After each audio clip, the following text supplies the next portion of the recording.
धर्म અને ધારણા ધર્મ ત્યાગો સૈવ બલવું ঠাকুর মানে দেখো যাকে ধারণ করলে আমাদের সর্বগুণ কল্যাণ আর আমরা ক্রম উন্নতির পথে গিয়ে ঠাকুর মহারাজ যে জিনিসটা বলছে যে আমাদের প্রতি মনুষ্যত্ব আসবে, আমাদের প্রতি দেবত্ব আসবে, আমাদের প্রতি ঈশ্বরত্ব আসবে, আর আমরা ব্রহ্মত্বে প্রতিষ্ঠিত হতে পারবো। যে জিনিসকে ধারণ করলে সেটাই শাস্ত্রে দুটো কথা বলা হচ্ছে, মহাপুরুষরা দুটো কথা বলে, আর সাংসারিক জীবনেও দুটো কথা আছে। একটা আছে আমাদের করণীয়, আরেকটা আছে নিষিদ্ধ। আপনারা যারা সংসার লোক আছে, যারা সবাই বাচ্চাদেরকে বলেন এইটা করো, আর কিছু জিনিসকে আপনারা মানা করে এটা করো, তাই তো? তাই না?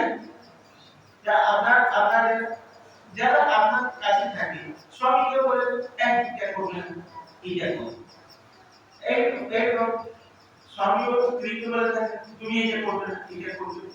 মানে কিছু আমাদের যারা হিতৈষী মানে যারা আমাদের মঙ্গল কামনা করে, যারা আমাদের মঙ্গল চায়, তারা কিছু আমাদের করতে বলে। যেটা করতে বলে না কিসের জন্য করতে বলে? যেহেতু তারা আমাদের হিতাকার, আমাদের হিতের জন্য বলে, কল্যাণের জন্য বলে, মঙ্গলের জন্য বলে, সেটা আমাদের করণীয়, সেটা আমাদের কর্তব্য। শাস্ত্রে এটাকে বিধি বলা হয়। এটা করলে আমাদের কি হবে না আমাদের মঙ্গল। মঙ্গল মানে কি? আমরা বর্তমানেও সুখ শান্তি আনন্দ পাবো, ভবিষ্যৎ জীবনেও আমাদের সুখ শান্তি আনন্দময় হবে, আর শেষে চির সুখ শান্তি আনন্দ মানে নিত্য সুখ শান্তি আনন্দ স্বরূপ আমাদের সুখে আমরা অবস্থান করতে পারব। এইটাই হলো ধর্ম।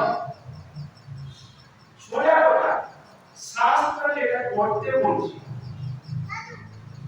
মহাপুরুষরা যেটা করতে বলছে, আমাদের হিতাকাঙ্ক্ষীরা যেটা করতে বলছে, সেইটাকে ধর্ম বলা। আর যেটা না করছে, এটা কোনটা করবে না, সেটাকে অধর্ম বলা হয়, সেটাকে পাপ বলা হয়। তো সেটা করলে কি হবে? আমাদের অবনতি হবে। হ্যাঁ, যেমন বাচ্চা এখন বুঝতে পারে না, তো আগুনকে ধরে ফেলে, মা তাকে সবসময় সতর্ক থাকে, আরে আগুনকে ধরে কি হবে? হাত দিয়ে সেরকম শ্রুতি মাতা, শ্রুতি মানে বেদকে শ্রুতি কেন বলা হয়? আগে যেমন সব গ্রন্থ আকারে লেখা ছিল, গুরুদেব উচ্চারণ করতেন, শিষ্য শুনে সেটা ধারণ করত। এই জন্য তার নাম শ্রুতি। শ্রুতিকে মাতা বলা হয়। কেন মাতা বলা হয়? শ্রুতি মাতা, কারণ তিনি শ্রুতি যে বেদ আমাদের মঙ্গল চায়, সদা সর্বদা আমাদের মঙ্গলের জন্য সেটার সঙ্গে কাজ করে। বিধি নিষেধগুলো আমাদের মঙ্গলের জন্য, সব মঙ্গলকারী যে সমস্ত সব লেখা আছে। তো সেখানে কর্মকাণ্ডের কথা আছে, সেটাও আমাদের মঙ্গলের জন্য। সেখানে উপাসনা কাণ্ডের কথা আছে, সেটাও মঙ্গলের জন্য। জ্ঞান কাণ্ডের কথা আছে, সেও মঙ্গলের জন্য। তো এইসব জিনিস আমাদের করতে লাগে। তো কি আমাদের করণীয়টা কি?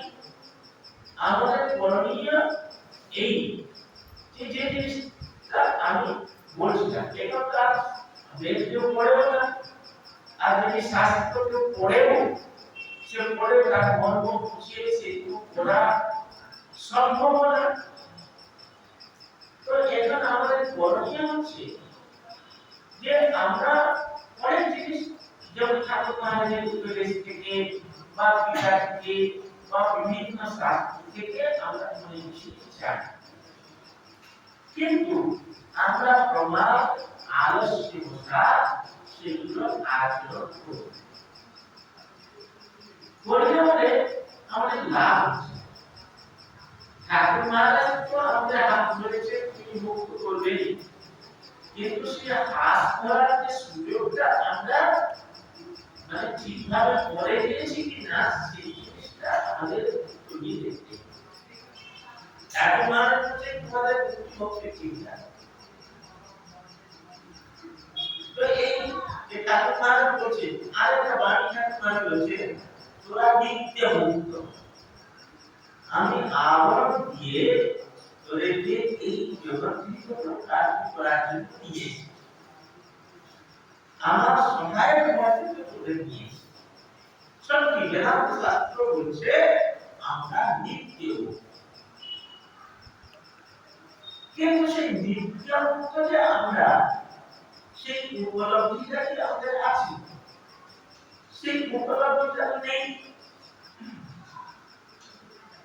যেমন ঠাকুর মহারাজ বলেছে, হ্যাঁ, যে যারা আমাকে আমার বলে বুঝিয়ে আমার স্মরণ হয়ে যায়, মানে ঠাকুর মহারাজের যারা স্মরণ নিয়েছে, হ্যাঁ, তাদের মুক্তি না হওয়া পর্যন্ত আমি, কিন্তু আমাদের এখানে বিচার বিষয় হচ্ছে আমরা সত্যি সত্যি কি বলতে পারবো আমরা বাস্তবিক তার শরণা